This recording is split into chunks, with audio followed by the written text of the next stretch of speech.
Hi అండి. మనకైతే మిగిలిపోయిన అన్నాన్ని వేస్ట్ చేసి పడేయకుండా ఇలా యూజ్ చేసుకుంటే మంచి క్రిస్పీ వడియాలైతే రెడీ అయిపోతాయి చూడండి.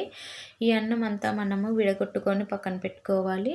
ఒక మిక్సీ జార్‌లో కరివేపాకు, అలాగే ఎండుమిర్చి అయినా, పచ్చిమిర్చి అయినా కారానికి సరిపడా వేసుకోవాలి. అదేవిధంగా జీలకర్ర కూడా వేసుకొని మెత్తగా మిక్సీ పట్టి పక్కన పెట్టుకోవాలి. కొంచెం బరకగా ఉన్నా పర్వాలేదు. అదే మిక్సీ జార్లో అన్నం వేసుకొని కొన్ని వాటర్ యాడ్ చేసుకుంటూ మెత్తగా పట్టుకోవాలి. మొత్తం క్రీమ్ లాగా అయిపోవాలి ఈ అన్నం అయితే. అప్పుడే మనకి వడియాలు అనేది టేస్టీగా క్రిస్పీగా వస్తాయి. ఇదంతా ఒక బౌల్లో వేసేసుకొని కొన్ని కొన్ని వాటర్ యాడ్ చేసుకుంటూ చేత్తో ఉండలేమీ లేకుండా కలుపుకోవాలి.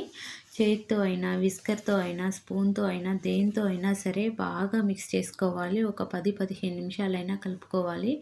మొత్తం క్రీమ్ లాగా అయిపోవాలి. ఇప్పుడు దీన్నైతే స్టవ్ పైన పెట్టేసి మంట లో ఫ్లేమ్‌లో పెట్టుకొని బాగా కలుపుతూ ఉడికించుకోవాలి. ఇలా ఉడికిన తర్వాత ఒక 10 నిమిషాలకి మనం పట్టి పెట్టుకున్న కారం మొత్తం వేసేసుకొని బాగా కలుపుకొని ఉడికించుకోవాలి. మొత్తం ఇదైతే జెల్లు లాగా ఫామ్ అవ్వాలి. ఇదైతే లో ఫ్లేమ్‌లో పెట్టి ఉడికించుకోవాలి. బాగా కలుపుతూనే ఉడికించుకోవాలి. లేదంటే అడుగు మాడిపోతుంది.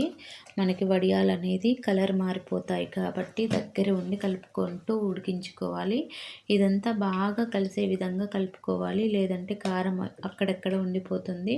చూడండి, ఇదైతే జెల్లులాగా ఫామ్ అయ్యే వరకు ఉడికించుకున్న తర్వాత స్టవ్ ఆపేసి బాగా మిక్స్ చేసుకొని ఒక 10 నిమిషాలు చల్లారనివ్వాలి.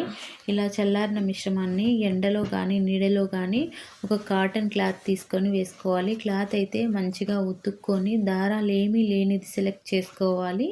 దారాలు ఉంటే మనకైతే ఆ దారాలు వడియాలకు అంటుకొని అట్లే ఉండిపోతాయి. మళ్ళీ మనం తీసేసినా కూడా ఆ దారాలు రావు.